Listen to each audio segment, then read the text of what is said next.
नमस्कार, news India 24/7 के इस खास कार्यक्रम में आपका स्वागत है। मैं हूं विजय त्रिवेदी।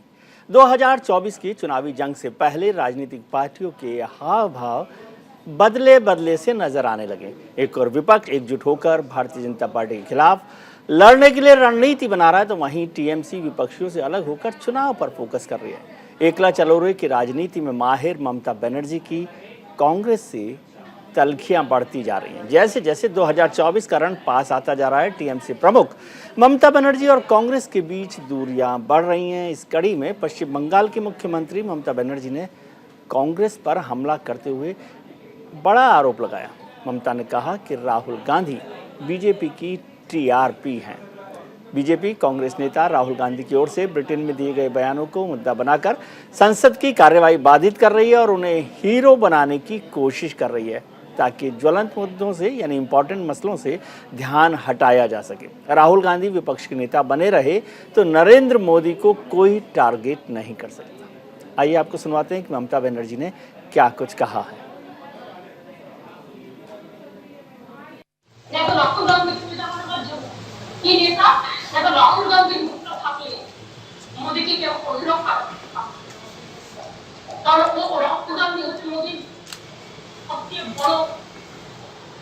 পার্টি সম্বন্ধে আমরা বুঝে নিই সবচেয়ে বড় টিআরপি সরকার বলে তাহলে তো কোন দিকে যে বাইরে কে লিঙ্ক করেছে তার কি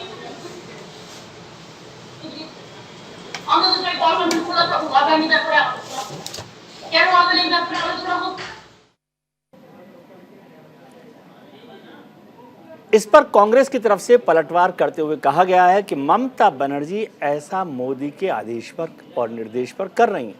ममता बनर्जी ने बंगाल में साबित कर दिया है कि उनमें और प्रधानमंत्री नरेंद्र मोदी में एक करार हुआ है, एग्रीमेंट हुआ है। ममता बनर्जी के बयान के बाद कांग्रेस और बीजेपी के नेताओं का क्या कुछ कहना है, पहले वो सुन लेते हैं। मोदी जी नारा लगाए थे कि कांग्रेस मुक्त भारत।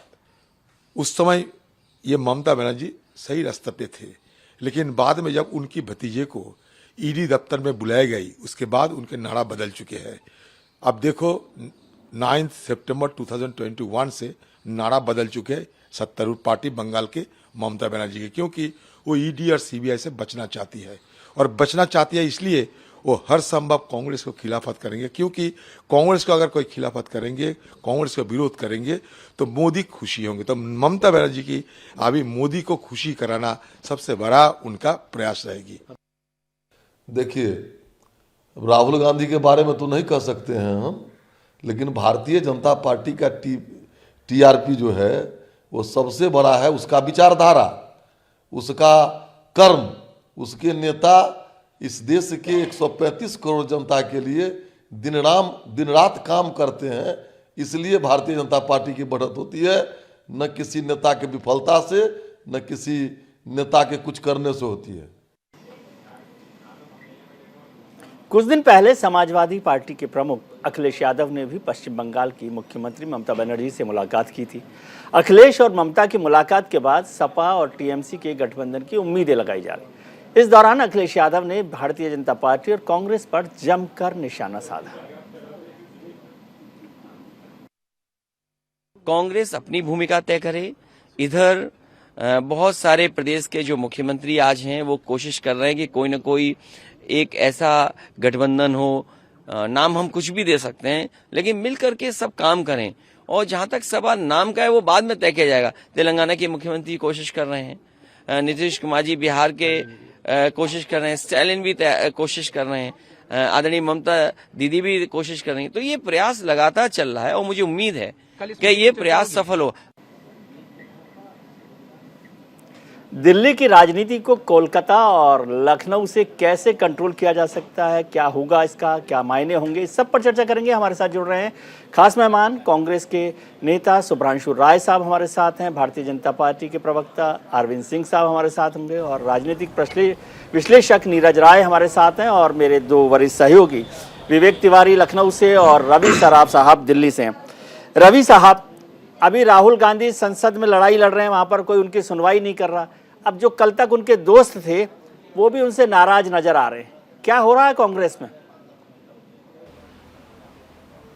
बिल्कुल विजय जी, देखिए आपने चर्चा शुरू किया और आपने दो बाइटें सुनवाई, एक तरफ पश्चिम बंगाल की मुख्यमंत्री ममता बनर्जी का और दूसरी तरफ अखिलेश यादव का जो उत्तर प्रदेश के पूर्व मुख्यमंत्री हैं।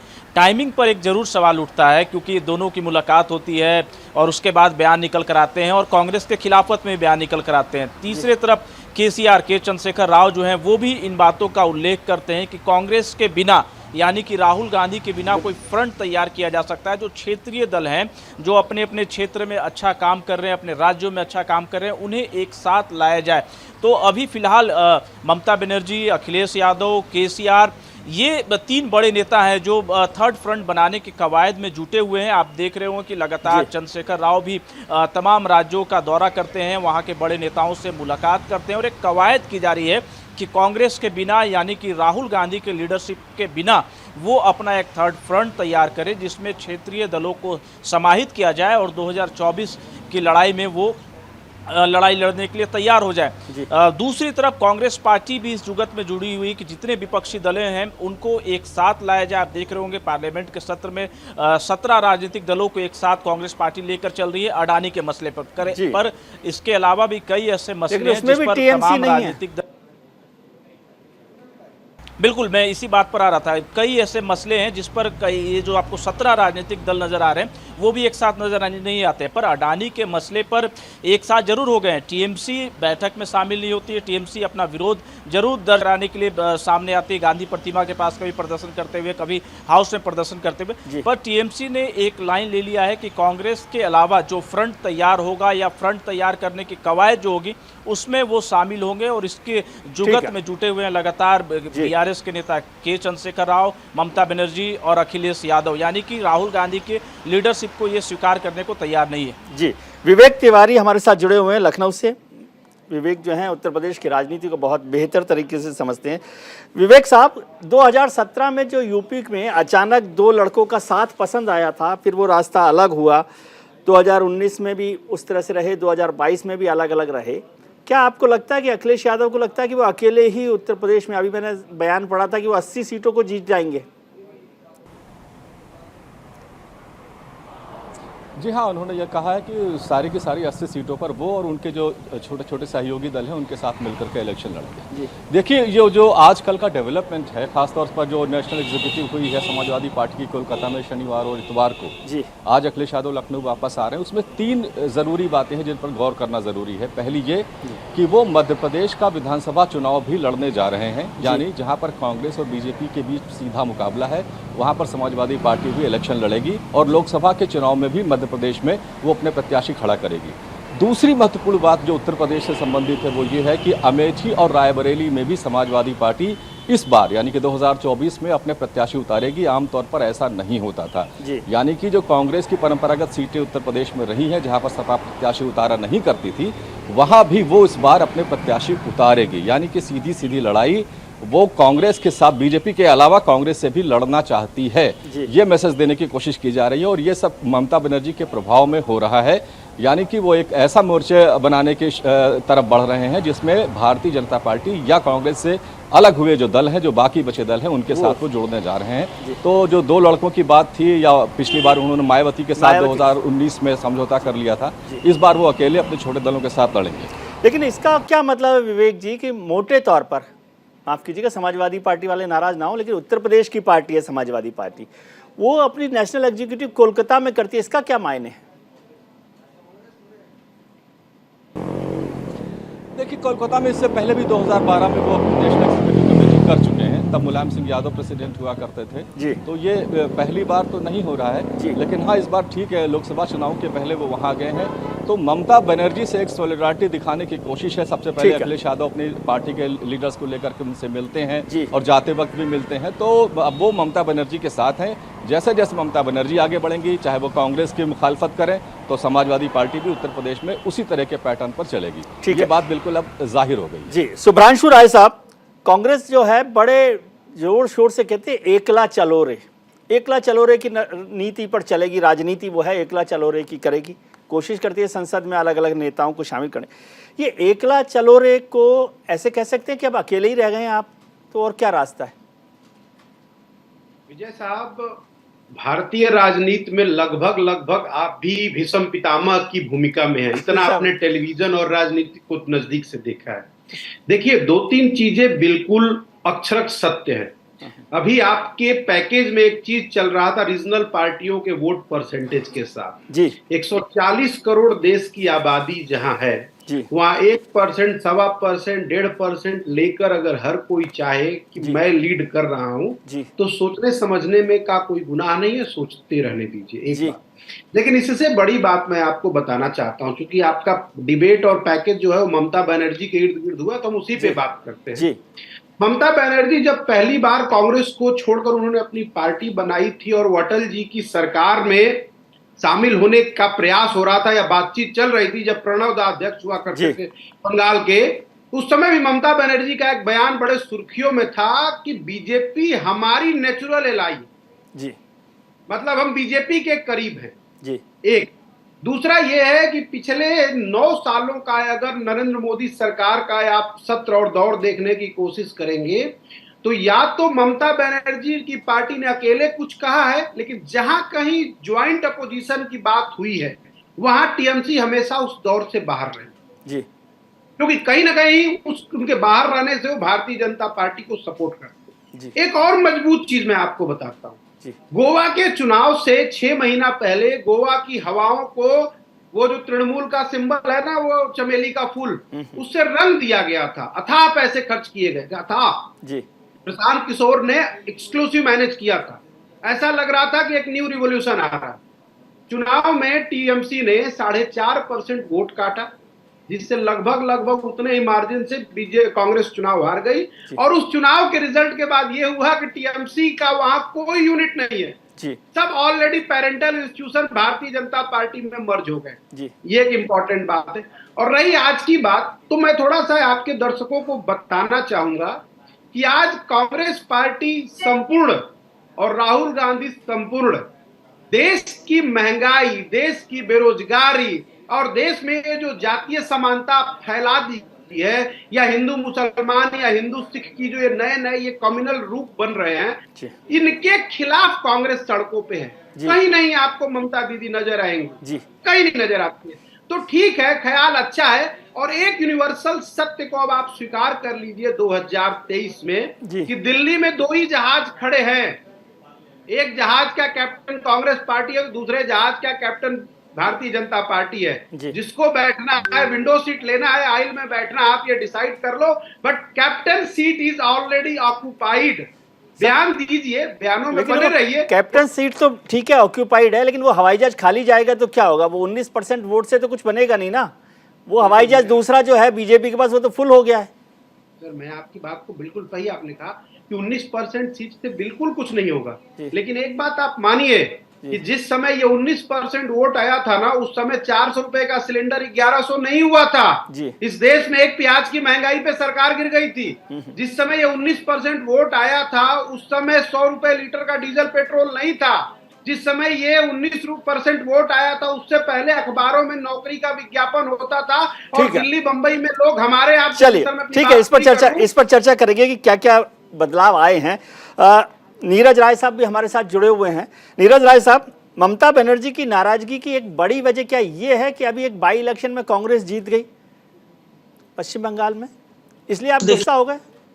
नहीं, ये कोई बात नहीं है कि ममता बनर्जी वहां पे कांग्रेस के एक सीट जीत जाने की वजह से गुस्सा हो गई। अब थोड़ा सा कुछ लॉजिक, अभी हमारे बड़े भाई बोल रहे थे, कांग्रेस एक हठ धर्मिता के रास्ते पर अगर चलने का काम करे तब उसके लिए तो कुछ कहा नहीं जा सकता है। बेशक कांग्रेस और भारतीय जनता पार्टी यही 2 बड़ी पार्टी हैं देश के अंदर, लेकिन कांग्रेस के राहुल गांधी जी बेशक मुद्दे अच्छे उठाते रहे हों, लेकिन कांग्रेस के नेताओं पर खुद ही उनका जब नियंत्रण नहीं है और कुछ ऐसी बयानबाजी देकर भारतीय जनता पार्टी के हाथों में लड्डू पकड़ाने का काम करती रही है कांग्रेस पार्टी। कांग्रेस को यह सोचना चाहिए कि इसे सहृदयता दिखाते हुए भारतीय जनता पार्टी के खिलाफ किसी ऐसे मैच्योर नेता को लेकर आने का काम करे जो कि इस समय जो वर्तमान तथाकथित यशस्वी जो बने हुए हैं उनके खिलाफ में एक बेहतरीन लड़ाई लड़ी जा सके। यह चीजें कह देना, मतलब आप ये कह रहे हैं कि राहुल गांधी को आप मैच्योर नेता नहीं मान रहे, ऐसा समझूं मैं? नेतृत्वकर्ता के रूप में नहीं आ सकते हैं। आवाज उठा सकते हैं, आवाज उठाना और नेतृत्व करना दो अलग अलग चीजें होती हैं। लेकिन नीरज जी एक बात समझाइए, 19% वोट वाली पार्टी जो है हठधर्मिता ना करे और 1.5% वाली करे, ये ठीक है? अगर आंकड़ों पे ही जाना है तो आप यह देखिए कि कांग्रेस सेटिंग के हिसाब से भारतीय जनता पार्टी 2014 में सत्ता में आती है और 2 बार सत्ता में रहने वाली पार्टी विपक्ष में भी बैठने के लायक सीट नहीं 44 सीट लाती है। 2019 में जब चुनाव होते हैं तो 52 सीटों पे आके अटक जाती है। इस पार्टी के कहां पे आप आधार की बात करते हैं? फर्स्ट सेकंड थर्ड लाइन वाली पार्टी, बीच में लोगों को छोड़कर एक ऊपर के एकदम नीचे के लोगों को लेकर चलने वाली पार्टी। कोई ऐसा कांग्रेस का कार्यक्रम बताइए जिस कार्यक्रम को पूर्ण रूप से सफल होने दिया हो कांग्रेस के नेताओं ने ही। कभी दिग्विजय सिंह का बयान आता है तो कभी किसी का बयान आता है, कभी किसी का बयान आता है। ऐसे बयान वीर जो बैठे हुए हैं कांग्रेस में, कांग्रेस के स्तर को ही कम करने का और भारतीय जनता पार्टी। शुभ्रांशु जी आपके पास आता हूं। अरविंद जी हमारे साथ जुड़े हुए हैं, भारतीय जनता पार्टी के वरिष्ठ नेता हैं, बहुत विद्वत लोगों में से माने जाते हैं अरविंद जी बड़े आराम से आप बैठे हैं। आपको तो इससे ज्यादा सुकून कब मिलेगा कि नीरज जी और शुभ्रांशु जी जो है वो साथ साथ ना बैठे, भले न्यूज इंडिया की विंडो पर एक साथ दिखाई दे रहे हो लेकिन साथ ना बैठे, इसमें अरविंद जी का आनंद है। देखिए विजय जी, टीवी चैनलों में डिबेट में सक्रियता डिपेंड करती है एंकर के ऊपर। तो जब तक आप हरी झंडी दिखाएंगे नहीं, अब मैं कैसे बोल सकता हूँ? तो आपने अब पूछा है तो मैं बोलता हूँ। देखिए ममता जी ने जो बात कही है और जो नीरज जी कह रहे हैं उसका लब्बो-लुआब यही है कि राहुल गांधी के अंदर नेतृत्व क्षमता नहीं है। और अखिलेश यादव जी का जो बयान दिखाया उसको थोड़ा पहले काट दिया गया है। उसमें वो कहते हैं कि राहुल गांधी जी को सलाह देने की जरूरत नहीं है, उन्होंने मेरे साथ, हम दोनों ने मिलकर काम किया, उनके बारे में पता है। तो वो भी यही संकेत देते हैं कि नेतृत्व क्षमता की कमी है। और केवल विपक्ष के नहीं, तो एक समय में आपको ध्यान होगा केरल के वरिष्ठ नेता कुरियन साहब का भी बयान था कि राहुल गांधी जी में स्थिरता और नेतृत्व की भारी कमी है, ये लीडरशिप पार्टी को नहीं दे सकते। और कांग्रेस के साथ लोग इसलिए नहीं आ रहे हैं विजय जी कि किसी भी ऐसे जहाज पर कोई बैठना नहीं चाहता है जो डूबने वाला हो, और खासकर तब जब जहाज का कैप्टन ऐसा हो जिसको जहाज चलाना आता न। अभी हमारे कांग्रेस के मित्र ने कहा 2 जहाज तैयार है, जिसको जहां बैठना हो बैठ जाए। हम राजनीतिक पार्टियों को जहाज नहीं मानते हैं। कौन सत्ता में आएगा, कौन सत्ता में नहीं आएगा, ये जनता के ऊपर निर्भर करता है। जनता जनार्दन है, जिसको चाहे उसको सत्ता में रख के, जिसको चाहे उसको सत्ता से बाहर कर दे। लेकिन इस तरह की मानसिकता बना लेना कि हम ही देश में लीडर है और हम ही आने वाले हैं और बाकी हमसे कमतर है, मुझे लगता है ये प्रवृत्ति और ये मानसिकता ठीक नहीं है। इसको सुधार करना चाहिए, चाहे वो सत्ता पक्ष हो या विपक्ष हो। अरविंद जी 2 बातें हैं, 2 सवाल है। एक तो ये बात आपने कही भारतीय जनता पार्टी और कांग्रेस के लिए कि 2 जहाज हैं कि नहीं है। एक तो वैसे आपको याद होगा कि 2004 में क्या हुआ था शाइनिंग इंडिया के बाद, वो अभी याद ही होगा, आप जैसे जवान लोगों को तो बहुत बेहतर तरीके से याद होगा। दूसरी बात, कांग्रेस भले ही कह रही हो एकला चलो रे, लेकिन आप तो अकेले रह ही गए। ये एनडीए का नाम अब बीजेपी क्यों नहीं कर देते? कोई है दूसरी पार्टी आपके साथ आजकल? देखिए विजय जी, जो 2004 की आप बात कर रहे हैं उसको मैंने पहले ही कहा है कि सत्ता में कौन रहेगा, सत्ता में कौन नहीं रहेगा, इसको तो जनता तय करती है। जनता मालिक है, जनता जिसको चाहे सत्ता में रखना चाहे वो रखे। इसलिए हम हमेशा 24 घंटे परिश्रम करते हैं, मेहनत करते हैं, और हमें इस बात का पूरा बखूबी संज्ञान रहता है कि हमें परिश्रम करना है, जनता के बीच में रहना है, जनता के लिए काम करना है, संगठन को मजबूत करना है, कार्यकर्ताओं को सक्रिय करना है, ये सब चीजें हमारे ध्यान में रहती है। अरविंद जी, पेड़ कितना भी बड़ा हो वो हरा भरा तब रहता है जब उसकी शाखाएं हों। आपने तो सब शाखाओं को काटा, आपने अकाली दल की शाखा काटी, आपने जनता दल यूनाइटेड की शाखा काटी, आपने शिवसेना की शाखा काटी, और तमाम दल और छोटे छोटे और भी जितने दल थे सब चले गए आपके साथ। देखिए है ही नहीं अब ये पेड़ तो बंजर हो जाएगा। वैसे ही मौसम जो है अभी ऐसा चल रहा है जिसमें पत्ते झड़ रहे हैं, आपको पता ही है। मैं इसका जवाब दे देता हूं विजय जी। इस विषय पे आप एक प्रबुद्ध पत्रकार हैं, बहुत वरिष्ठ हैं। हमारी आपकी एक बार बात हुई थी। भारतीय जनता पार्टी ने कभी किसी का साथ नहीं छोड़ा है। चाहे अकाली दल का आप उदाहरण लीजिए, अकाली दल हमको छोड़कर वो पार्टी गई। नीतीश बाबू ने 2 बार हमको छोड़ा, हमने कभी उनको नहीं छोड़ा।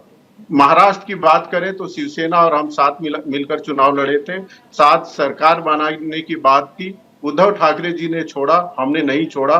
भारतीय जनता पार्टी हाथ पकड़ती है तो छोड़ती नहीं है, दूसरा भले छोड़ के हमें चला जाए। और देखिए विजय जी, आप अकेले चुनाव लड़े या लोगों के साथ, अभी भी हमारे साथ सहयोगी है। जब आपको जनता आशीर्वाद दे रही है, जनता में जा रहे हैं, आप छोड़ने को किसी को तैयार नहीं है, आप कदम से कदम मिलाकर चल रहे हैं, तो आपको बहुत चिंता करने की जरूरत नहीं है। आपको अपने काम को करते रहना है। ठीक है शुभ्रांशु जी, भारतीय जनता पार्टी अभी अरविंद जी कहने की स्थिति में कि ठीक है कोई नहीं होगा तब भी हम 30-35% वोट ले आएंगे, 300 सीटें हो जाएगी, 250 सीटें हो जाएगी, जो भी होगा। लेकिन आप तो 19% पर, अभी तो आपके पास मौका था कि भैया सबको बैठा लेते। सुनिए विजय जी, मैं बड़ा आपको साफ शब्दों नहीं में चाहते तो आपकी अलग राय है, मैं आपको कोई सलाह नहीं दे रहा, लेकिन मैं कह रहा हूँ कि 19% से कहाँ ले जाएंगे इस गाड़ी को, जहाज को। देखिए साहब, ऐसा है, बिल्कुल अरविंद जी ने सही कहा कि जनता मालिक है और जनता सब कुछ देखती है जी।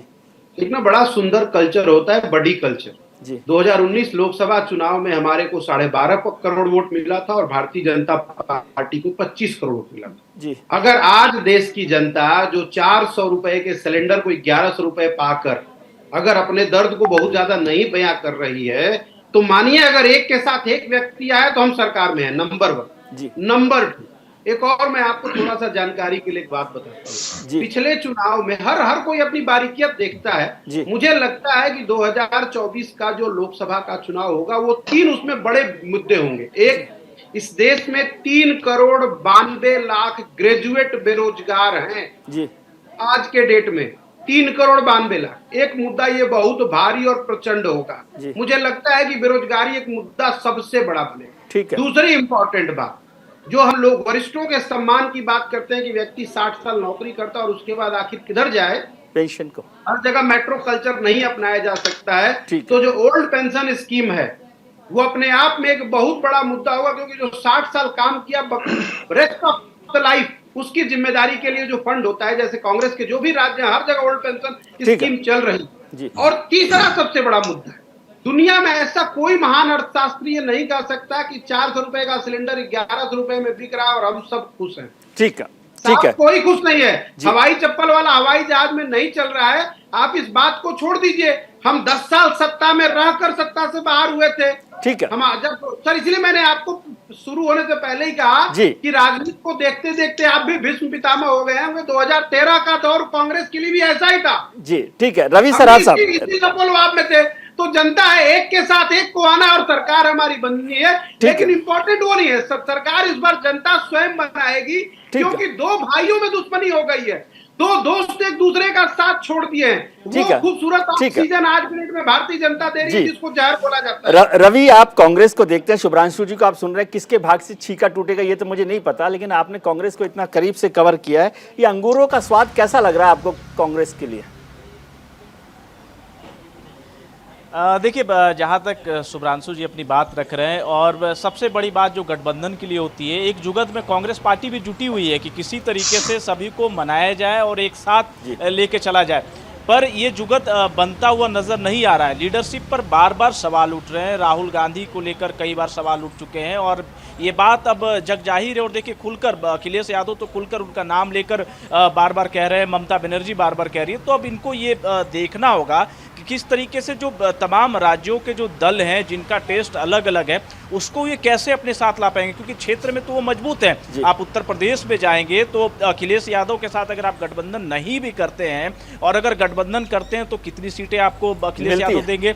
आप पश्चिम बंगाल में जाते हैं तो वहां पर फिर आप किस तरीके से सीटों की बात नहीं करेंगे टीएमसी के साथ में, क्योंकि वहां पे आधार आपके पास क्या है, मुर्शिदाबाद को अगर आप छोड़ दें तो उसके अलावा आपके पास क्या है। तो ये अभी जरूरत है, कांग्रेस के जो नेता जो कह रहे हैं, और कांग्रेस को जरूरत है कि तमाम रंगों को एक साथ मिलाया जाए, सभी स्वाद को एक साथ किया जाए, तब जाकर कुछ कर पाएंगे। पर इस तरह की बातों से तो नहीं नजर आता है कि ये एक साथ अलायंस कर पाएंगे और तमाम राजनीतिक दलों को एक साथ बिठा पाएंगे, या फिर उनके जो मनमुटाव हैं लीडरशिप को लेकर वो दूर कर पाएंगे, क्योंकि लगातार प्रतिक्रियाओं का दौर अब शुरू हो चुका है और कई बहुत दूर नहीं है 2024 का लोकसभा चुनाव। हम चर्चा कर रहे हैं 2024 के पहले इस मार्च में ही बढ़ती राजनीतिक गर्मी को। हमारे साथ खास मेहमान जुड़े हुए हैं, कांग्रेस के नेता शुभ्रांशु राय साहब हैं, भारतीय जनता पार्टी के प्रवक्ता अरविंद सिंह जी हैं, और राजनीतिक विशेषज्ञ नीरज राय हैं, और मेरे सहयोगी विवेक तिवारी और रवि सराफ भी हमारे साथ जुड़े हुए हैं। आपका सबका एक बार फिर स्वागत है। नीरज राय साहब, एक बात समझना चाहता हूं कि कोई भी लड़ाई होती है तो पहले हम ये तय करते हैं कि आपका दुश्मन नंबर 1 कौन है।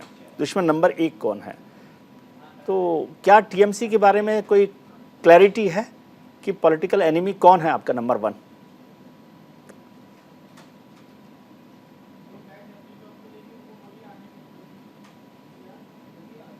पार्टियों का छोड़िए, देश की जनता के दुश्मन अगर कोई है तो भारतीय जनता पार्टी है। देश की जनता के दुश्मन जी। जिन जिन वादों को, जिन जिन अपने कामों को लेकर ये 2014 में सत्ता में आए, आज जो स्थिति इनकी हुई है कि देश में जितने ये वादे किए, अगर एक भी वादों को ये पूरा दिखा दे जनता के बीच में, तो जनता जानना चाहती है। लेकिन जब टीएमसी ये कहे कि कांग्रेस अपने को विपक्ष का बॉस नहीं समझे और राहुल गांधी जो है बीजेपी की टीआरपी है, इसका मतलब दोस्ती है शुभ्रांशु जी से आपकी? देखिए, बात यहाँ पर अगर हम विपक्ष में हैं तो हर एक विपक्षी पार्टियों का एक दूसरे से देश की जनता के हित में दोस्ती होनी जरूरी है। अगर ममता जी ने कहा है कि राहुल गांधी टीआरपी हैं, तो जो मैं अभी शुरुआत में भी मैंने बोला था कि राहुल गांधी का अपने नेताओं के ऊपर नियंत्रण नहीं है। जो एक्सपायरी डेटेड नेता हैं, वो नेता क्या क्या बोल देते हैं जिससे कि भारतीय जनता पार्टी को उसका फायदा होता है, और भारतीय जनता पार्टी के जो प्रशिक्षित प्रवक्ता बैठे हुए हैं वो चीखना चिल्लाना सब शुरू करते हैं और देश की जनता को इधर से उधर मोटिवेट करने का काम करते हैं। तो ममता बनर्जी ने अगर बोला है कि नहीं राहुल गांधी टीआरपी है, तो उनके बातों को अन्यथा न लिया जाए। 2024 में जनता वर्सेज भारतीय जनता पार्टी चुनाव होने वाले हैं, क्योंकि जनता में युवा रोजगार मांगेंगे, महिला अपनी सुरक्षा सशक्तिकरण मांगेगी, घर के किचन के जो बजट बिगड़ा है वो मांगेंगी, और किसान अपना आय दोगुना मांगेगा। जो आज ये 6000 बांट के डमरू बजा के किसानों को ये बरगलाने का काम करते हैं, 2015-16 में इनके ही सर्वे के हिसाब से शांता कुमार जो रिपोर्ट आई थी कि 14.5 करोड़ किसान परिवार हैं। आज देखा जाए तो 6 करोड़ किसान परिवारों को ये 6000 रुपया लाभार्थी भी बना रहे हैं। तो किस पैमाने से 14.5 करोड़ किसान परिवारों को जो लोग चयन किए थे, इसका जवाब जनता इनसे देगी। ठीक है, और इनसे मांगेगी जनता। ठीक है, विवेक हमारे साथ जुड़े हुए हैं। विवेक, एक बात समझाइए कि कांग्रेस के साथ रिश्ता बनाया, समाजवादी पार्टी ने कोई फायदा नहीं हुआ, बीएसपी के साथ बनाया, कोई फायदा नहीं हुआ। क्या अखिलेश जी को लगता है कि वो अकेले दम पर बहुत कमाल कर लेंगे उत्तर प्रदेश में?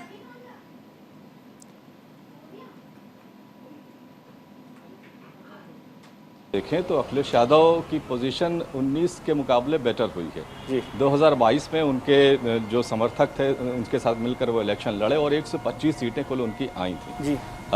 2017 में स्थिति बहुत ज़्यादा खराब थी, 45-47 सीटें ही उनके पास आई थी जी।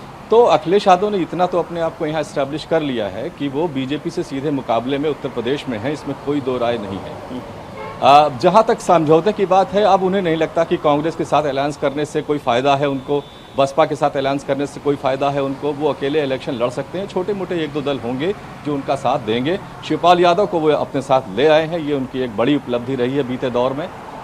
जहाँ तक बाकी जो नेशनल पार्टीज़ हैं या रीजनल पार्टीज़ हैं दूसरे प्रदेशों की, उनके साथ उनका अलायंस हो सकता है। वो बार बार इस बात को कह रहे हैं कि चाहे वो केसीआर हो, केसीआर के अभी कुछ दिनों पहले उनके साथ अलायंस का फायदा हुई थी जिसमें विवेक जी, उनका अलायंस का फायदा क्या है? अखिलेश यादव को क्या फायदा? केसीआर से क्या कमाल हो जाएगा उत्तर प्रदेश में? देखिए, अखिलेश यादव यहाँ तो अकेले ही लड़ेंगे, इसमें दो राय नहीं है, वो ये कह चुके हैं। और यहाँ पर एक तीसरी पार्टी भी है, बहुजन समाज पार्टी, वो भी ये कह चुकी है कि वो 80 की 80 सीटों पर अकेले इलेक्शन लड़ेगी। तो उत्तर प्रदेश में जो स्थिति बनने जा रही है 2024 में, वो भारतीय जनता पार्टी के लिए पूरी तरह से मुफीद है जी। वो चाहते हैं कि अलग अलग पार्टियां अलग अलग मिल करके लड़ें, अलग अलग लड़े, मिलकर कोई ना लड़े। तो यहाँ तो बीजेपी के लिए ज्यादा मुश्किल होने नहीं वाली है। ठीक है।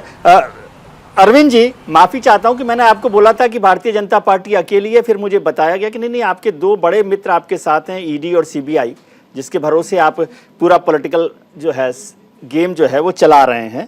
लेकिन मैं ये समझता हूं कि आपकी पार्टी में बड़ी वो है ताकत, आप पार्टी के जो टॉप लीडरशिप है उनके साथ बात करते हैं, तो आप उनको याद नहीं दिलाते कि भाई साहब ये 2004 ना हो जाए फिर?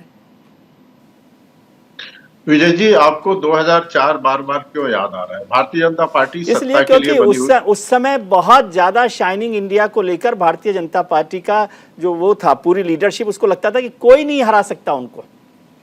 विजय जी, चुनाव में जो भी जाता है अपनी पॉजिटिव चीजों को रखता है। हमने अच्छा काम किया था आदरणीय अटल बिहारी वाजपेयी जी के नेतृत्व में। हम जनता के सामने गए। मैंने पहले ही बोल दिया है कि मालिक तो जनता होती है ना। हम कितना भी दावा कर ले, फाइनल डिसीजन जनता को लेना होता है जी। और मैंने ये भी कहा कि आगे भी जनता ही मालिक रहने वाली है जी। और जय पराजय में क्या है, हम जन सेवा में उतरे हुए हैं, लगातार हम जीत रहे हैं। तो आप हमको डरा क्यों रहे हैं? हमें हार और जीत से कोई भय नहीं है। जनता की सेवा के लिए आप तो हमेशा तत्पर रहते हैं, इसलिए आप 2 सीटों के साथ भी नेफ्यू रियो के साथ सरकार बना लेते हैं, तो आपकी जनता की सेवा को लेकर तो कोई शक नहीं है। लेकिन वो आपने नहीं बताया अपने दोनों सहयोगी दलों के बारे में, वो कितनी आपको मदद कर रहे हैं, ईडी और सीबीआई? देखिए, जब आप भ्रष्टाचार करें और भ्रष्टाचार में पकड़े जाएं तो बहुत आसान होता है आरोप लगा देना। विजय जी, आपसे पूछना चाहता हूं, कौन सा ऐसा भ्रष्टाचारी है जो पुलिस को कहता है कि पुलिस बहुत अच्छी काम कर रही है? और मैं जब आप पूछ रहे हैं तो मैं नाम लेके कहना चाहता हूं, अभी मनीष सिसोदिया का प्रकरण सामने है जी। आम आदमी पार्टी के नेताओं के द्वारा क्या क्या दावा नहीं किया गया कि फर्जी ढंग से फंसाया जा रहा है जी। लेकिन कोर्ट के समक्ष जब वो जा रहे हैं, जिस कोर्ट में मामला विचाराधीन है और कोर्ट लगातार रिमांड दे रही है, तो कोई ना कोई तथ्य है ना। कोई भी कोर्ट आंख मूंद कर एक प्रदेश के डिप्टी सीएम रहे व्यक्ति को लगातार रिमांड पर तो नहीं भेजेगी ना, और राहत देने से नहीं मना करेगी ना। सत्येंद्र जैन जी का केस था, आज महीनों हो गए, साल होने जा रहे हैं, लगातार अंदर है और कोर्ट मान रही है कि इनको बाहर छोड़ने से साबूतों के साथ छेड़छाड़ करेंगे, तो अंदर पड़े हुए हैं। तो आरोप लगेगा। जब भ्रष्टाचार के खिलाफ कार्रवाई होगी तो जिसके खिलाफ कार्रवाई होगी कभी भी यह नहीं कहेगा कि हमारे साथ जो कार्रवाई हो रही है वो उचित है, हमेशा यही कहेगा कि राजनीतिक रूप से बदला लिया जा रहा है। ठीक है। शुभ्रांशु जी, जो नीरज जी बात कर रहे थे और विवेक ने जो बात की अखिलेश जी को लेकर, अखिलेश जी ने भी जिसका जिक्र किया, क्या आपको लगता है कि जैसे आपने मन से, बेमन से या इलेक्टोरल प्रोसेस से या डेमोक्रेटिक प्रोसेस से कांग्रेस का अध्यक्ष नया ले लिया गांधी परिवार से अलग, मल्लिकार्जुन खड़गे साहब को, तो क्यों ना पार्टी की लीडरशिप, क्योंकि यहाँ पर जो बात समझ में आ रही है वो है कि प्रॉब्लम कांग्रेस से कम है, राहुल गांधी जी से ज़्यादा है, ऐसा इन लोगों को लगता है। मैं इसमें शामिल नहीं हूँ, तो क्यों ना अब लीडरशिप भी जो है खड़गे साहब को सौंप दी जाए तो थोड़ा आराम हो जाए? आपको लगता है ऐसा हो जाएगा फायदा? ऐसा इत्तेफाक की बात ये है कि टीवी स्टूडियो सही है, जितने लोग विंडो में बैठे, हम सबका संबंध उत्तर प्रदेश की धरती से जी। और मैं आपको थोड़ा सा 2-4 चीजें आई ओपनर बताता हूं जी। अखिलेश यादव की पार्टी समाजवादी उत्तर प्रदेश में अगर 80 सीटों पे चुनाव लड़ने जाएगी तो क्या उत्तर प्रदेश की जनता समाजवादी पार्टी को एक्सेप्ट करने के लिए बैठी है? जी। The answer is big no जी। सर, थोड़ा अगर आप अपने क्षेत्र में पूर्वांचल से उठाइएगा, गाजीपुर बलिया से, क्योंकि हम लोग, मैं गाजीपुर का निवासी हूं इसलिए आपको उधर से बताता हूं। जब गाजीपुर बलिया से निकलिएगा ना तो तुरंत जातीय राजनीति शुरू हो जाती है जी। ठीक है साहब, तो सबसे इंपॉर्टेंट सवाल यह है कि क्या अखिलेश यादव को उत्तर प्रदेश की जनता मान रही है कि क्या ये 80 सीटों पे चुनाव लड़कर दिल्ली जाने के योग्य हैं? नहीं साहब। और दूसरी इंपॉर्टेंट, आपने बार बार जो भाजपा के 2 अभिन्न मित्र ईडी और सीबीआई का जिक्र किया, तो ताज कॉरिडोर अभी तक है जी, लखनऊ एक्सप्रेसवे अभी तक, सुनिए सर मैं बोलूं पूरी बात जी जी, अभी तक खुला हुआ है जी। बिल्कुल सारी पार्टियां अलग अलग लड़ेंगी, बिल्कुल आसान है कि अखिलेश यादव जी ने कह दिया कि सबको साथ लेकर आप चलिए। अरे आपने एक सुबसपा की पार्टी को लिया, 6 महीने आप अपने साथ नहीं चला पाए जी। 6 महीना गिन के अंगूरी पे 6 महीना, 1 2 3 4 5 6 खत्म। कहना आसान है, पहले आप समझिए उत्तर प्रदेश की राजनीति को, जहां जातीय जटिलता बहुत भरी पड़ी है। जब लोकसभा का चुनाव होगा तो उत्तर प्रदेश की जनता देश की जनता के साथ साथ ये देखेगी जी, सेना में भर्ती बंद काहे है, 400 रुपए का सिलेंडर 1100 जी। आता हूं अरविंद, जाता हूं ना यूरिया खाद जो 200 रुपए का मिलता था और डाई जो 550 का मिलता था वो 1300 रुपए का हो गया। हम लोग किसान परिवार से हैं जी। जो गेहूं और धान की एमएसपी बताई जाती है, शुभ्रांशु जी ठीक है, नहीं सर ठीक नहीं है सर, बोलने दीजिए सर। जो धान और गेहूं की एमएसपी टीवी पे बताई जाती है, उस रेट पे धान और गेहूं अहमदाबाद, गाजीपुर, बलिया, पूर्वांचल में कहीं नहीं खरीदा जाता। अगर आप विधायक के आदमी हैं तो 3 महीना 6 महीना की उधारी पे आपका सामान बिक जाएगा, ठीक है, वरना धान गेहूं सड़ जाता है और 1800 का धान 900 1000 रुपया में गांव का लोकल बनिया उठा के ले जाता है। ठीक है, ठीक है अरविंद जी, सर भयंकर मुद्दा है। ठीक है शुभ्रांशु जी, एक बात बहुत अच्छी लगी मुझे कि सभी राजनीतिक दलों को इतने विशाल हृदय हैं कि दूसरी पार्टियों की ज्यादा चिंता है कि अखिलेश जी नहीं जीत पाएंगे, टीएमसी नहीं जीतेगी, टीएमसी को कांग्रेस की चिंता है। ये देख के ही मेरा मन जो है ना प्रफुल्लित हो गया कि आप सब लोग दूसरे दलों की चिंता ज्यादा कर रहे हैं। अरविंद जी, हमें ना चिंता, विजय जी एक मिनट में बात 30 सेकंड में, हमें चिंता देश की है जी। अगर देश का युवा बेरोजगार है तो हर कोई खुशमत आपके जैसा नहीं है कि सबको नौकरी मिल गया है। सर देश की चिंता है तो फिर आज सब सुनिए साथ हो जाइए ना। आज लाखों बच्चे सर, आज लाखों बच्चे और हर दिन हजारों बच्चे विजय जी, मैं जवाब दे दूं? जी। यूट्यूब आ रहा चैनल पे मेहनत इसलिए करते हैं कि कहीं ना कहीं उनका कैंपस सिलेक्शन नहीं हुआ साहब। भैया, आप बेरोजगारी, ठीक है, महंगाई ठीक इतना है, भारी है ठीक कि है, हमें चिंता देश की करनी ठीक है। अरविंद जी, देखिए विजय जी, इनको देश की चिंता इतनी है कि विदेशों में जाके जॉर्ज सोरेस के लोगों से मदद ले रहे हैं और भारत की निंदा कर रहे हैं। ठीक है, और अब शुभ्रांशु मैंने बीच में नहीं बोला, नहीं शुभ्रांशु जी, आप ये गलत दोनों लोगों का जवाब देना चाह रहे मैंने थे, बीच में नहीं बोला, मैंने ठीक बीच है। में नहीं बोला। आप शुभ्रांशु सुनिए, जी प्लीज, ये गलत प्लीज, बात है। हाँ बोलिए इस तरह की डिबेट में बोलिए। अरविंद जी बोलिए। आप विदेशों में जाके जॉर्ज सोरेस के लोगों से मदद लेते हैं, आपके प्रोग्राम को स्पॉन्सर करते हैं और अमेरिका से और ब्रिटेन से अपील करते हैं कि भारत के लोकतंत्र में वो हस्तक्षेप करें। भारत के प्रति कितना चिंतित है ये पूरा देश देख रहा है। दूसरा बात विजय जी, बहुत विनम्रता से मैं कहूंगा जी, उत्तर प्रदेश की इन्होंने बात किया कि उत्तर प्रदेश से मैं आता हूं, उत्तर प्रदेश का रहने वाला हूं। उत्तर प्रदेश में विधानसभा की 400 सीट है। जो पार्टी 403 विधानसभा सीटों में मुश्किल से 2 विधानसभा सीट जीत पाए, और जब चुनाव हो रहे थे तो एक कांग्रेस मित्र के साथ मैं डिबेट में था, मैंने उनसे पूछा कि एक सीट उत्तर प्रदेश का आप बताइए जहां से आपको लगता है कि 100% आप जीत जाएंगे। विजय जी एक सीट नहीं बता पाए, मतलब इसको आप क्या कहेंगे, आत्मविश्वास कहेंगे और मूर्खता कहेंगे। जिसको 403 में हैसियत नहीं है 2 जीतने की, वो अखिलेश यादव को ज्ञान दे रहे हैं। कम से कम अखिलेश यादव की पोजीशन आपसे लाख दर्जे बेहतर है। आप अपनी पोजीशन ठीक करते और आपके पास कोई ज्ञान है, कोई बुद्धि है, तो उसका प्रयोग अपने को ठीक करने में करते। मैंने विजय जी से बहुत विनम्रता से कहा कि लोकतंत्र में सत्ता किसी की बपौती नहीं है। जनता जनार्दन जिसको आशीर्वाद देती है वही सत्ता के सिंहासन पे बैठता है। ठीक है अरविंद जी, एक चीज समझाइए, एक चीज छोटी सी समझाइए। आपका जो चेहरे पे जो प्रफुल्लता है, स्माइल है, शांति है, उसमें मैं थोड़ा सा कंफ्यूज हुआ कि ये जो शुभ्रांशु जी कह रहे थे सिलेंडर 400 रुपए का 1100 रुपए में हो गया, तो 1100 रुपए में होता तो आदमी का दिमाग खराब हो जाता है। आपको 400 का ही मिल रहा है आजकल? देखिए विजय जी, बहुत सही प्रश्न पूछा। आपको पता है कि इस देश में लोगों को सिलेंडर ही नहीं मिलता था, मेंबर ऑफ पार्लियामेंट की सिफारिश लेके जानी होती थी, गिने चुने लोगों के पास सिलेंडर होता था। पहली बार अटल बिहारी वाजपेयी जी की जब सरकार बनी तो सरकार ने सिलेंडर्स को फ्री किया। तो इस देश में सिलेंडर ही नहीं होता था तो भरवाएंगे कौन, भरवाएगा और कौन करेगा? और 2013 अरविंद जी वो नरसिम्हा राव जी ने लिबरलाइजेशन किया था, उसका नतीजा था वो। अटल जी की अटल जी की गवर्नमेंट ने किया, लेकिन वो लिबरलाइजेशन नरसिम्हा राव सरकार के वक्त हुआ था। खैर नहीं, लेकिन मैं तो ये जानना चाह रहा था कि आपको 400 का ही मिल रहा है, 1100 को मिल रहा है? नहीं, मैं जवाब दे रहा हूं। देखिए जब इनकी सरकार थी तो मुद्रास्फीति डबल डिजिट पे होती थी, आज 5% है। आज बताइए विजय जी, आप जिस तरह से वैश्विक स्थिति बनी हुई है, यूक्रेन रशिया का जो युद्ध चल रहा है, आज कांग्रेस की सरकार होती तो पेट्रोल 200 रुपए बिकता। लेकिन भारत की नेतृत्व क्षमता है कि आज हम पेट्रोल और बाकी कीमतें थामे हुए हैं। और एक प्रश्न बहुत विनम्रता से पूछता हूं विजय जी, माना कांग्रेस को देश की जनता की चिंता है, आप उत्तर प्रदेश और राजस्थान सटे सटे राज्य हैं, उत्तर प्रदेश में पेट्रोल बिकता है 99 रुपीज पर लीटर आज के डेट में, और राजस्थान में है 111 और 112 जयपुर में, आप चेक कर लीजिए। तो ये 12 रुपए से लेके 13 रुपए महंगा पेट्रोल बेचते हैं। और मुझे समझ में नहीं आता है कि किस नैतिकता के आधार पे ये महंगाई का रोना रोते हैं। अभी हिमाचल में चुनाव हुए, आपने महंगाई का रोना रोया, और जब सरकार आई तो तुरंत आपने टैक्सेज बढ़ा दिए। कहने की बात एक होती है और करने की दो होती है।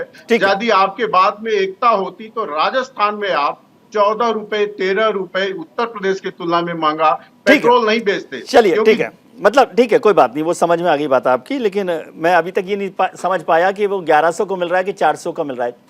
ठीक है नीरज जी, आपसे समझना चाहता हूं, मैं फिर से वही बात कर रहा हूं कि जब लड़ाई अरविंद जी से है तो फिर छोटी मोटी बातें नाराजगी भूल जाते हैं ना, या रोज कुछ ना कुछ पोक करके और नाराजगी बढ़ा रहे हैं। मुझे समझ ही नहीं आ रहा कि आपकी अरविंद जी से दोस्ती है तो भी कोई परेशानी नहीं, ये बता जाइए, आज ही बता जाइए कि अरविंद जी के साथ है, शुभ्रांशु जी के साथ नहीं है। कंफ्यूज तो ना रहे वो सुनकर शुभ्रांशु हमारा जी? बीच में आप मार दिए हैं, हमारा समय आप दे दिए हैं अरविंद भाई साहब को। जी अब देखिए, पहले आप शुरुआत कर रहा हूं अरविंद भाई साहब से। ये शुरुआत किए थे भ्रष्टाचार पे, जी अब भ्रष्टाचारियों ईडी और सीबीआई को लेके। जी। 2014 में भारतीय जनता पार्टी आई ही थी भ्रष्टाचारियों के समाप्ति के लिए, जी लेकिन विगत 9 सालों में ये बताए भारतीय जनता पार्टी कि कितने भ्रष्टाचारियों को जेल में करी है। जी। लेकिन इतना जरूर हुआ था कि इनकी सरकार में आते ही 2G स्पेक्ट्रम के ए राजा और कनमोजी जेल से बाहर आ जाते हैं। जी उसके बाद क्या बताएं, भ्रष्टाचार केवल विपक्ष के नेताओं पे ही दिखता है कि व्यापम घोटाले में शिवराज सिंह हैं, नारायण राणे मंत्री बने बैठे हैं, कर्नाटक में देखा जाए तो येदियुरप्पा बैठे हैं, शुभेंदु अधिकारी आपके ऐसे ही खुले घूम रहे हैं, और हेमंत विजय जी, बिश्व शर्मा मौका जो है दीजिएगा वो जवाब अभी देने के आरोपी लिए। हैं। ठीक है ठीक है ठीक है। ठीक, अब आइए, इस आपने पर महंगाई पे आप बात कर रहे थे, सर, लेकिन वो ये महंगाई उदाहरण कहाँ दे रहे थे? नीरज तो जी, बात तो बोलने दीजिए ना, ये नीरज जी, जनता की ही बात है। महंगाई की बात हो गई। मैं आपसे अभी समझना चाहता हूं जो बात है, ये सब तो सब चर्चा कर ही रहे हैं। मुझे अभी बताइए फिर से कि आप अरविंद जी के साथ जाना चाहते हैं, शुभ्रांशु जी के साथ जाना चाहते हैं? देखिए, अरविंद जी के तो जवाब जनता देना ही चाह रही है, और अरविंद जी बोल भी दिए हैं कि जनता जनार्दन है, एक बार 2 बार भ्रमित करके आप जनता को लेकर जा सकते हैं। कांग्रेस इतनी ही अच्छी रही होती तो भारतीय जनता पार्टी सत्ता में नहीं आती।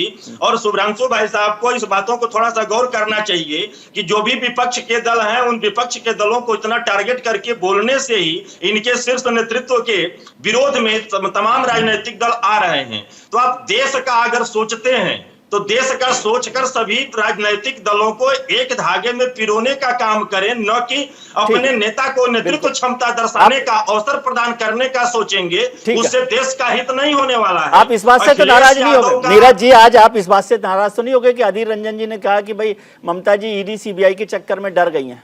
इस बात से तो नाराज नहीं? देखिए, सभी जो विपक्षी दल हैं उन सभी पे तो ईडी सीबीआई चल ही रहा है। ऐसा मतलब आपातकाल वर्सेज अमृतकाल में चल रहे हैं, और घोषित आपातकाल तो आज पिछले 8-9 सालों से देश में लागू है। अब भाजपा के लिए कांग्रेस के नेता जो हैं एक अवसर प्रदान कर देते हैं और विपक्ष को लेकर लड़ा जाता है। विपक्ष में एकता नहीं दिखाई जाती है, यह घोषणा कर दी जाती है भाजपा के नेताओं के द्वारा। ठीक है, तो शुभ्रांशु जी जो चाह रही वो हो ही रहा है। ठीक है, शुभ्रांशु जी, कहा जाता है, आप तो विद्वान लोगों में से हैं, कि क्षमा बड़न को चाहिए छोटन को उत्पात। आप यदि अपने आप को बड़ा मानते हैं, वैसे बहुत सारे लोग मान नहीं रहे आपको बड़ा, लेकिन मैं मानता हूं कि आप बड़ी पार्टी हैं, तो फिर छोटे छोटी बातों को छोड़ के सबको साथ लेके चलना चाहिए ना? विजय जी, मैं आपकी इस बात का उत्तर थोड़ा बाद में दूंगा। उससे पहले मुझे लगता है कि अरविंद जी की बात का मैं जवाब दे दूं। बात शुरू हुई थी विदेशों की। भारत के लोकतंत्र के 140 करोड़ आबादी के प्रधानमंत्री श्री नरेंद्र दामोदर दास मोदी, भाजपा के वरिष्ठ नेता, एक अरबपति खरबपति का चुनाव प्रचार करने अमेरिका गए थे। अब की बात ट्रंप सरकार, क्या उससे भारत की इज्जत बढ़ी थी? भारत की इज्जत तो आपने मिट्टी में मिला दिया था। उसके बाद जब आप साउथ कोरिया गए और चाइना गए तो आपने कहा, हे प्रभु, मैं कौन सा किस्मत लेके भारत देश में पैदा हो गया। हमें मालूम है, हो सकता है मोदी जी ग्रीन कार्ड के चक्कर में हो। दूसरी इंपॉर्टेंट बात, एक और इन्होंने अच्छा कहा, मुद्रास्फीति। प्रभु, मैं आपको बताना चाहूंगा बड़ी शालीनता के साथ कि जब कांग्रेस की सरकार थी ना, 5 साल में बैंक में पैसा डबल होता था, किसान विकास पत्र और इंदिरा विकास पत्र। आज 9 साल में इस बात की बिल्कुल गलत बात है। विजय जी इसको करेक्ट कराइए। ठीक है विजय जी इसको करेक्ट कराइए। 5 साल में नरसिम्हा राव गवर्नमेंट से लेके आज तक बोल देना, सिंह साहब आप बोल देना। जी आप करेक्ट करिएगा। 5 सालों में किसान विकास पत्र और इंदिरा विकास पत्र होता था, पैसा डबल होता था, पोस्ट ऑफिसों में जमा हो जाता था। आज तो नरेंद्र मोदी सरकार में बैंक ही सुरक्षित नहीं है। आदमी सोचता है, शुभ्रांशु जी, एक बात समझ में आ गई कि सर पूरा प्लीज सर, एक और इम्पोर्टेंट, इन्होंने पेट्रोल और राजस्थान और हिमाचल का जिक्र किया। शुद्ध देसी भाषा में आपको एक बात समझाता हूं। उत्तर प्रदेश से टैक्स कलेक्शन अगर 1 रुपया आता है तो नरेंद्र मोदी जी अपनी कृपा और अनुकंपा से 1 रुपया 82 पैसा उत्तर प्रदेश को देते हैं, और वही अगर 1 रुपया राजस्थान से आता है तो सिर्फ 24 पैसा, और वही 1 रुपया अगर हिमाचल प्रदेश से आता है, जिसको पूरा जयराम ठाकुर जी ने खर्च कर दिया, तो लेटेस्ट में वहां सिर्फ 17 पैसा केंद्र सरकार से जा रहा है। चलिए ठीक है, गलत शुभ्रांशु जी, ये क्यों दावा ठीक है, रवि की सरकार बनेगी तो आप महंगाई में राहत देंगे? अच्छा अरविंद जी, ठीक है रवि, 2023 में हमारी सरकारें 3 नए राज्यों में बनेगी, 500 रुपए का सिलेंडर बिकेगा। जी, चाहे ठीक वो है। मध्य प्रदेश हो, चाहे वो कर्नाटक हो, चाहे वो तेलंगाना हो।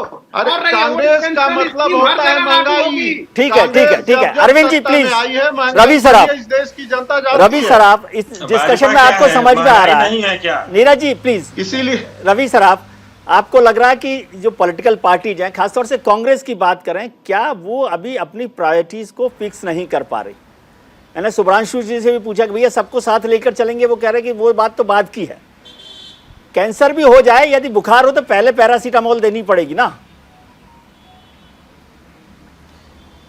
हाँ बिल्कुल, देखिए और बहुत दिलचस्प है इस डिबेट में हमने सुना कि किस तरीके से अखिलेश यादव का समाजवादी पार्टी का तारीफ भारतीय जनता पार्टी के जो नेता बैठे हैं वो करते हुए नजर आ रहे हैं, उनकी स्थिति के बारे में बता रहे हैं कि उत्तर प्रदेश में वो कितने मजबूत है। दूसरा, कांग्रेस के नेता बार बार उत्तर प्रदेश का जिक्र कर रहे हैं, गाजीपुर बलिया पूर्वांचल का जिक्र कर रहे हैं, और उसी उत्तर प्रदेश की प्रभारी प्रियंका गांधी वाड्रा है। ये देखना ये होगा कि जब से विधानसभा चुनाव हुआ है और अब तक प्रियंका गांधी वाड्रा कितने बार उत्तर प्रदेश गई हैं, संगठन का बैठक ले रही हैं, वहाँ के लोगों से मिल रही हैं, समस्याएं सुन रही हैं, वो कितना सक्रिय हैं उत्तर प्रदेश में।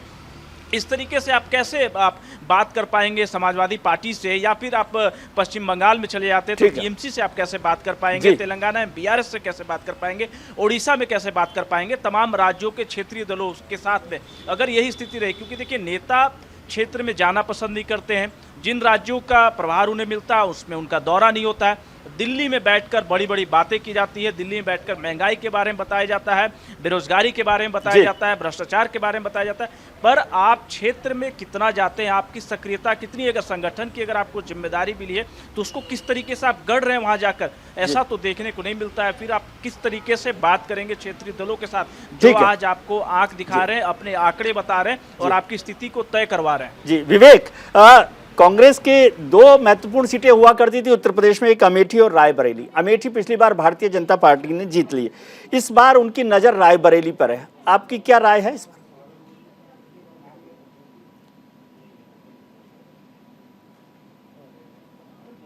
होने जा रही है। कांग्रेस की तरफ से जो चर्चाएं हैं वो प्रियंका गांधी के लड़ने की हैं, और रायबरेली से भारतीय जनता पार्टी हमेशा से अपना प्रत्याशी उतारती रही है।